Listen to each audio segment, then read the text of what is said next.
기독교인의 세상성이란 무엇인가? 여기에 대해서 설명을 해보겠습니다. 참 안타깝습니다. 한국 개신교 신자 중에 보수교회 신자들은 이 정당을 왜 외면했을까요? 여기에 대해서 생각을 해봅시다. 요한복음 3장 16절을 다 아실 것입니다. 하나님이 세상을 이처럼 사랑하사 독생자를 주셨으니 이는 그를 믿는 자마다 멸망하지 않고 영생을 얻게 하려 하심이라. 존 칼빈의 영육 이분법에 기초된 기독교 강의 신학으로는 이 구절이 설명이 되지 않는다는 것을 느끼게 됐습니다. 대부분 그쪽 신학에서는 이 부분을 슬쩍 스킵하는 경향이 좀 없지 않아 있어요. 미국 청교도 신학은 세상성을 아주 부정했죠. 세상성을 다루는 그 헬라 철학 그 설명 부분을 아주 나쁜 것으로 설명을 하는 경향이 있습니다. 그러나 이 성경 본문은 그 신학과는 좀 다른 게 좀 있는 것 같습니다. 우리는 성경 본문이 더 중요하다고 생각해야 되는 거죠. 물론 독일 신학에서도 성경 본문하고 어그러지면은 독일 신학이 틀린 겁니다. 존 스토트 목사는 복음주의 노선에 서 있지만 세계교회협의회 신학 노선과도 무리하게 결합되고 있다. 통합적 신학은 이렇게 선언하며 복음주의 신학과 정치참여의 조화를 주장했다. 저는 그렇게 알고 있습니다. 그 노무현 정권 때 보수 기독교 정치 참여를 주도한 서경석 목사의 같은 경우에서도 존칭을 생략하고요. 그 균형 잡힌 기독교 이렇게 이 이야기를 하신 걸로 알고 있습니다. 통전적 신학 이 말 참 많이 쓰입니다. 한번 검색해 보세요. 대형 서점에서 굉장히 많이 나옵니다. 정치 참여에 있어서 통합적 신학 노선은 이종성 박사의 입장이 절대적으로 중요하다고 생각되는데 유르겐 몰트만의 신학에 상당히 서 있음을 알 수 있게 됐습니다. 이는 동시에 군사정권 때 민족복음화운동 때 사회체 참여의 신학적 정당화 때부터 있는 것으로 알고 있습니다. 근데 참 아이러니하게도 몰트만 일관되게 이렇게 서 있는 신학 노선인 것을 알면서 외면하고 있죠. 저는 그렇게 생각합니다. 이 정도로 그냥 짝사랑, 또 도가 넘친 짝사랑은 사실 신학이 성경 본문을 토대로 하면은, 그죠? 꼭 한 사람의 독자적인, 한 사람이 그 사람이 만들었어도 그 사람의 소유가 아닐 수가 있잖아요. 도가 넘친 짝사랑으로 인한 거의 옛날 자존심 상하는 비유로는 소방 맞는 그런 느낌 비유까지 들 정도로 일관된 좌편향 입장으로 몰트만 자체가 약간 동독 성향기가 있어요. 그래서 신앙 외적으로 좌파적 사회주의적인 거를 좀 노골적으로 편든 그런 게 좀 있지 않습니까? 좌우지간 어쨌거나 그건 그렇다 치고 보수 기독교의 정치 참여 신학적 토대에서도 몰트만이 자리한 거는 팩트입니다. 그렇게 보면 압니다. 정작 문제는 여기에서 시작합니다. 영육 이원론의 칼빈주의 신학 시스템으로 살다가 어느 때는 몰트만식 신학으로 나아간다. 이게 일반 신자들은 책을 찾아보지 않는 일반 신자들은 굉장히 당혹합니다. 이거 왜 느끼느냐? 저도 당혹했거든요. 당혹했으니까 궁금해서 책을 보게 되고 책을 보게 됐으니까 이렇게 설명할 수 있는 입장이 된 거죠. 설명할 수 있는 입장이 된 거가 우월한 거가 아니라 그냥 또 저 하나님 앞에서 또 저도 물론 죄인이니까 일단은 그저 그 기독교 신자 공동체 보이지 않는 그런 교회 차원에서 이렇게 말씀드립니다. 통전적 신학이란 말은 민중신학 노선에서는 아예 탈원망과 비슷하게 해석합니다. 근데 그런 게 아니죠. 좌파 기독교는 보수교회 정치 참여를 작년에 아주 유명했지 않습니까? 반대 프레임질이. 그래서 그 좌파 기독교가 옛날 군사정권 기독교처럼 코스프레 합니다. 그러면서 막 비판했죠. 몰트만의 정치 신학을 번역한 목사가 교회 정치 참여는 안 된다고 지적하는 자기 모순을 저지르면서도 보수교회 신자들은 이 모순 행위를 모를 거야.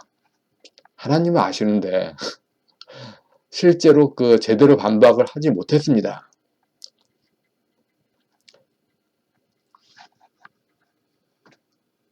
그런데 이런 프레임질이 상당히 먹혀가지고 마치 이 정당이 바른 길을 가지 않는 것 같은 그런 대중 이미지를 많이 느낄 것 같습니다. 그래서 지금 뭐랄까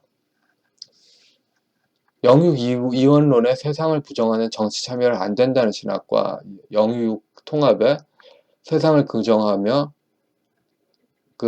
세상을 긍정하는 쪽에서 신정통주의에서 복음 중심이냐 아니면은 자유주의 신학이냐 이렇게 나뉘는데 좌우지간 그건 별개치고, 그래서 이 둘 사이에 균형을 취한다는 존 스토트 신학 노선을 일반 성도들이 잘 이해하지 못했다고 파악했던 좌파 기독교의 비판이 성공을 했습니다. 결과적으로.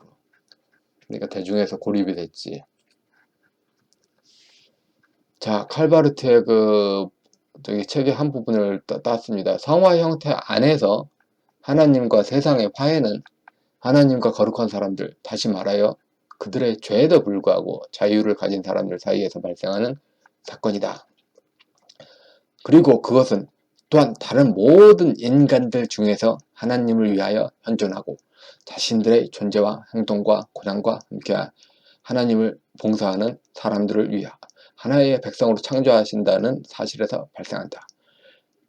하나님이 세상을 이처럼 사랑하다가 바로 여기에 유의한 말씀이 된다. 이건 또 무슨 말이냐? 성화의 형태 안에서 하나님과 세상의 화해. 누군가에겐 아주 선명하게 이해되고 누군가에겐 여전히 암호일 것입니다.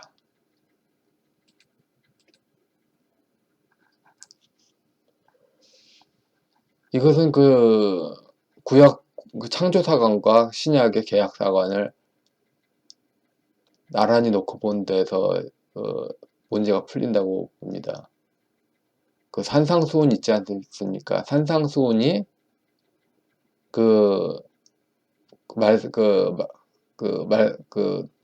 나타나는 공간이 구약적 세계 속에서 그렇게 나타난 것으로 생각을 해야 되는데, 그런 예수님 시대의 자체를 생각하면 이해가 되실 겁니다. 이렇게 창조사관과 계약사관이 맞물리는 것으로 자주 인용되는 예레미야 31장 33절, 나는 그들의 하나님이 되고 그들은 내 백성이 될 것이라.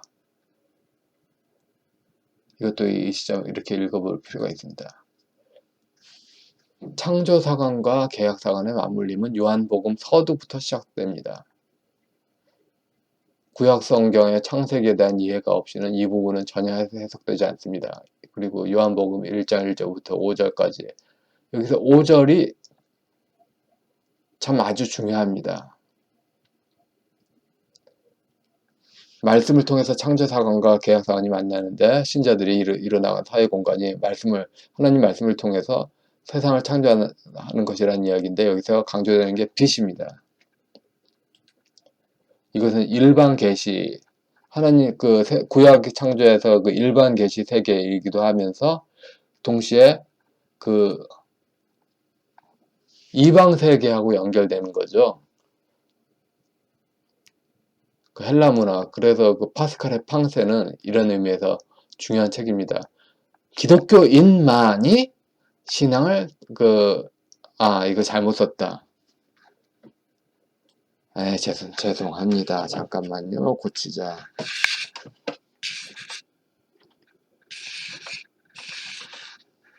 기독교인만이 이성을 제대로 구사할 수 있다. 기독교를 강조하지 않은 데카르트는 개새끼다. 이런 내용의 책입니다. 삼위일체 성육신 신앙 속에서 이성, 감성, 지성이 결합된 것으로 인지하는 가닥이 선거 이전에 대중화됐어야 옳습니다. 예전에는 단지 그 기독교인만으로, 그러니까 그 타종교인 압도하는 속에서 기독교인이 얼마나 반갑습니까? 그런 기독교인이란 신분이 그랬지만 이제는 구체적으로 성령 신학을, 그 통전적 신학에서의 성령론을 보여줬어야 됐습니다. 그걸 보여주지 않고서 70대의 그런 그 옛날적 방식으로 왜 대중이 몰려지겠지 하고 계속 하는데, 요즘 사람들은 그 70대처럼 사고를 하고 있지 않거든요. 통전적 신학을 구현하며 복음주의 신학과 사회참여 균형처럼 여겨진 노선의 정책을 구사하지만 그런 신앙의 발로로서 정치적 스탠스로 비춰지지 않았다는 이야기입니다.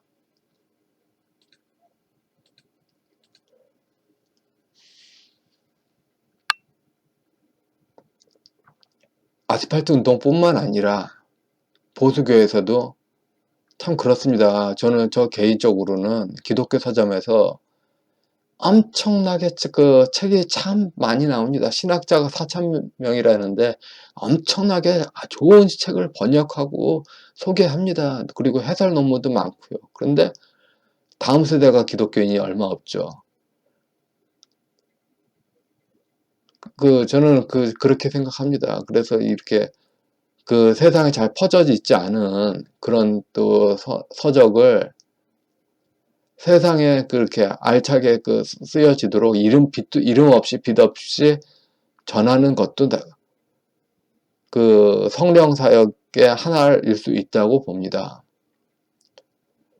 보수교의 주도층은 70대 정서, 즉 군사정권 시절의 청년을 맞이한 정서의 무한반복에 머무는 신앙 후퇴 성향이 나타나고 있습니다. 이런 가운데 기독교 정당 지도자의 신앙 논란은 모든 정당성을 앗아갔습니다. 그래서 제 주장은 이렇습니다. 그 잘못된 그 신앙에 기초된 기독교 정치, 예를 들어서 동성애 정치만 생각해 봅시다. 대한민국에 스토아주의가 대체 어디 있습니까? 스토아주의가 단 한 번이라도 대중화된 적이 있습니까? 동성애 신학은 물론 서구는 스토아주의가 타종교로 있습니다. 이거 명백하게 이거 보수교회가 오해하면 안 되는 거예요. 그러니까 서구에서도 물론 동성애 기독교는 바람직한 신앙이 아닙니다. 그러나 그래도 그 한국인이 생각하는 것만큼 죽일 놈의 개새끼 신앙은 아닌 거죠. 아닌 건데 한국에서는 그 스토아주의가 아예 없잖아요. 스토아주의는 그냥 배운 사람의 철학 사이언스만 속하는 것이고 성경도 아니라고 하고 그 문화도 아니라고 하고, 그런데 단지 그 헬라 문화에서만 여겨진다 해서 그 강제하는 거, 똥꼬충 신앙을 강제하는 거, 그게 도저히 말이 안 된다. 이런 것을 조금 좀 뭐랄까 젊은 세대들이 용어로 퍼뜨려가지고 그렇게 하면은 좀 지금처럼 이렇게 일방적으로 똥꼬충 정치 몰리지 않았을 텐데, 그 동성애 그렇게 많이 여는 박원순 씨는 또 기독교인 자체도 아닌 것 같아요. 보니까 증상교 같던데 서울 도서관에 그 상생탑도 있고, 이런 거 외국인들이 좀 제대로 알까요?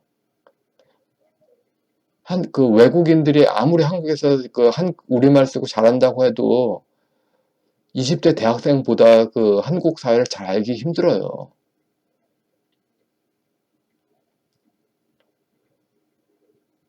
그래서 뭐랄까, 세상 속에서 그런 게 입각돼야지 세상 속에서 기독교 세계관에 입각한 사회 변혁의 그 공동체 인식, 그러니까 하나님이 그리스도를 통해서 부르는 하나의 그 공동체가 나타나겠죠. 그런 연후에 기독교 정당을 했었어야 했습니다. 90년 이전에는 좌경서적이 한국 사회에 거의가 없었습니다. 그래서 반공서적으로 충분했습니다. 근데 지금 온 사회 좌경서적이 투성이입니다. 그래서 이 지금 사회 들리게 말을 하려면은 지금 사회에 퍼진 좌경서적을 다 읽고 극복한 말을 했어야 되는데, 근데 지금 90년 그 당시에 4050 세대들이 반공서적으로 만족해서, 그러니까 20, 30년 가까이를 점프해가지고, 그러니까 50대 이하는 그냥 노인 위주 사회에서 그냥 강제로 박제된 거죠. 그 다음에 90년 이전에는 핵심 신앙 서적이 거의 번역이 안 됐습니다. 그래서 적당한 봉합을 인데도 신앙의 진정성으로 믿었습니다. 근데 2020년에는 전문 신앙 서적이 너무 널렸어요. 그런데 과거 시대의 그런 수준에서 만족해버렸습니다. 그 만족이 기독교 정치를 무력화시킨 겁니다.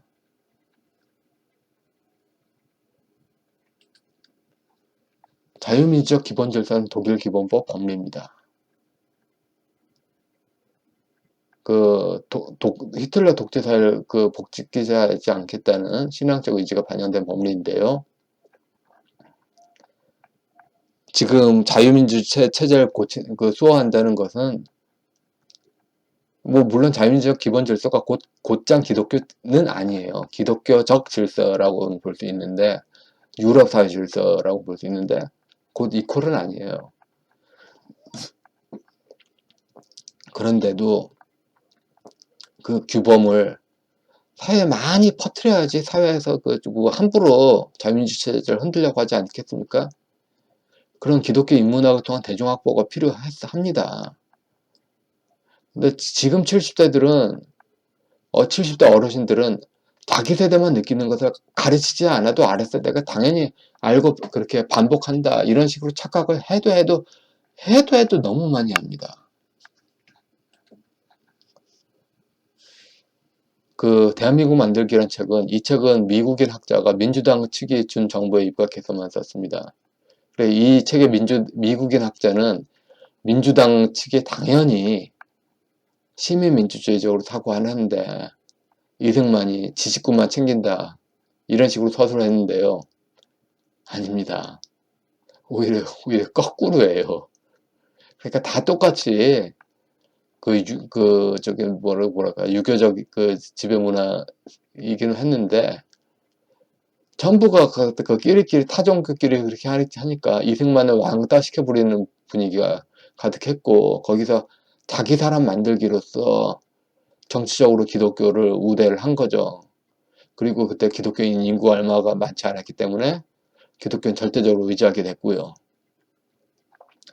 이 당시처럼 기독교인이란 이유만으로, 그러니까 이 당시는 당연히 또 신앙 서적이 좀 드물었기 때문에 좀 미숙했고, 그래서 기독교 신앙을 보여주지 않고 기독교인이라는 그 자체만으로 결집이 됐던 그 시점으로 지지를 바란 것은 좀 판단의 착오가 심각하지 않는가. 그래서 성육신화되지 않은 정책, 논란이 많은 지도자, 그리고 과도하게 현저하게 구세대 편향적인 자세가 기독교 정당의 실패를 만들었다. 저는 이렇게 봅니다. 자, 오늘은 여기까지 하겠습니다.